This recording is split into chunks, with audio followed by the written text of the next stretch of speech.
बात कर लेते हैं पलटी मार नेताओं के बारे में। एक और पलटी मार नेता है उपेंद्र कुशवाहा। नाम तो आपने सुना होगा क्योंकि पहले इन्हें कहा जाता था कि ये राजनीतिक वैज्ञानिक है, ये भाप लेते हैं कौन सी पार्टी मजबूत है, कौन चुनाव जीतने वाली। लेकिन उन्होंने एक बार फिर पलटी मारी और पाला बदल दिया। बड़ी खबर आपकी टीवी स्क्रीन पर।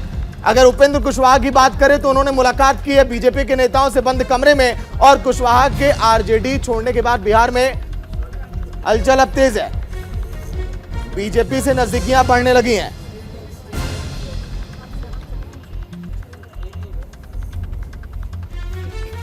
बिल्कुल, देखिए जिस तरह उपेंद्र कुशवाहा ने जेडीयू को छोड़ा, उसके बाद ये कयास लगाए जा रहे थे कि आखिर उनका अगला कदम क्या होगा। हालांकि पहले भी वो कई बार जेडीयू में रहे हैं, लेकिन जब उन्हें फायदा मिल सकता है तब कई बार हमने देखा कि उन्होंने पार्टी का साथ छोड़ा है। फिलहाल बीजेपी से नजदीकियां बढ़ रही हैं और ऐसे में उपेंद्र कुशवाहा और संजय जायसवाल का क्या कुछ कहना है, जो कि प्रदेश अध्यक्ष है बीजेपी के, क्योंकि उनसे मुलाकात हुई है, तो क्या कहना है उनका वो सुनाते हैं आपको। नई पारी की शुरुआत हमने की है तो सब लोगों की ओर से धन्यवाद मिल रहा है। तो हम लोग एक साथ काम करने वाले लोग हैं, मेरे मित्र हैं संजय जी, तो उनको भी जानकारी हुई। तो राजनीति में सब लोग हैं, मेरा कदम जिनको भी अच्छा लगा लोग धन्यवाद दे रहे हैं। तो इसी क्रम में आए और मुझको उन्होंने धन्यवाद दिया और हमारे यहाँ आए, घर पर आकर धन्यवाद दिया, तो हमने भी उनके प्रति आभार प्रकट की है। तो बस इसी रूप में अपने मर्जी से इस्तीफा दिया था, इसलिए कल मैंने उनको बधाई दिया।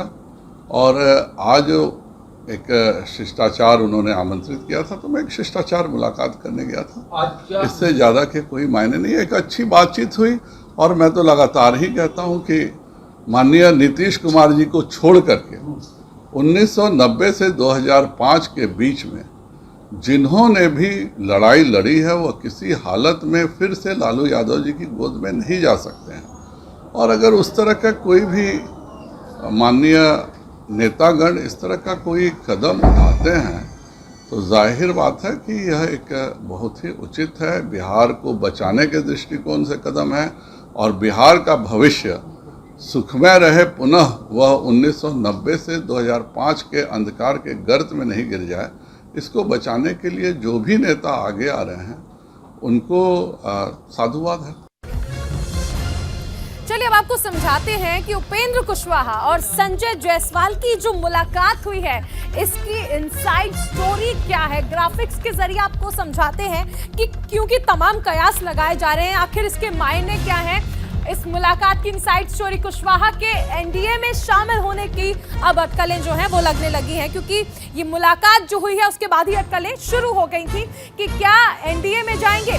2024 लोकसभा चुनाव सर पर है और 2025 विधानसभा चुनाव पर नजर है उपेंद्र कुशवाहा की, और उसी के लिए शायद ये मुलाकात हुई है। हालांकि कहा जा रहा है कि शिष्टाचार भेंट है, लेकिन राजनीति में शिष्टाचार भेंट के आखिर मायने अलग ही होते हैं। कुशवाहा को बीजेपी से बड़ा ऑफर मिलने की अटकलें अब लगाई जा रही हैं कि अगर उपेंद्र कुशवाहा बीजेपी में जाते हैं तो एक बड़ा ऑफर उन्हें मिल सकता है। 25 को बिहार के लौरिया में गृह मंत्री अमित शाह के कार्यक्रम में आ सकते हैं कुशवाहा, ये भी माना जा रहा है। देखिए जिस तरह हमने कहा गया कि शिष्टाचार भेंट है, लेकिन इस भेंट के मायने क्या, इनसाइड स्टोरी क्या है, वो हम आपको बता रहे हैं कि आखिर क्या है। देखिए ये जिस दौरान मुलाकात हुई तो उसकी क्या तस्वीरें थी वो भी हम आपको दिखा रहे हैं कि आखिर ये मुलाकात कैसी रही। लेकिन उपेंद्र कुशवाहा जिस तरह संजय जायसवाल से मुलाकात करते हैं, जो कि बीजेपी के प्रदेश अध्यक्ष हैं बिहार में, इसके मायने क्या है। सहयोगी संजीव हमारे साथ जुड़ गए हैं। संजीव, देखिए ये कह तो दिया गया कि ये एक शिष्टाचार भेंट है, लेकिन राजनीति में शिष्टाचार भेंट के मायने कुछ अलग होते हैं। बिल्कुल, देखिए अब 2024 का एक तरह से पूरी तरह से बिहार के साथ बीत चुका है। उपेंद्र कुशवाहा सबसे बड़ी चुनौती है। 2005 को अगर आप देखें तो 2005 में कुशवाहा वोट बैंक ने एक बड़ा समीकरण साधा था, जिसके कारण नीतीश कुमार सत्ता की गलियारे तक आए। लेकिन अब जो है उपेंद्र कुशवाहा कई बार पार्टी बदला, कई बार फिर नीतीश कुमार के साथ है। अब ये बीजेपी पूरी तरह से अब कह सकते हैं कि नीतीश कुमार को कैसे टक्कर दे पाए, क्योंकि देखिए जिस तरह से उपेंद्र कुशवाहा को अब मिलने गए हैं संजय जायसवाल, इधर मुकेश सहनी को वायु श्रेणी सुरक्षा दे दी गई है, उधर चिराग पासवान को जेट पर सुरक्षा दी गई है।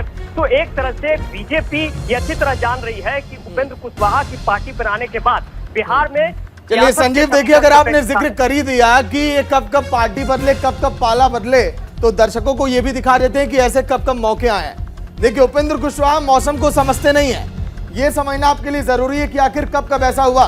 2005 में बीजेपी जेडीयू की सरकार बनी, मगर कुशवाहा हारे तो जेडीयू छोड़कर एनसीपी में चले गए, रह जाते तो अभी नंबर 2 के रहते। समझ नहीं पाए मौसम को यहां भी।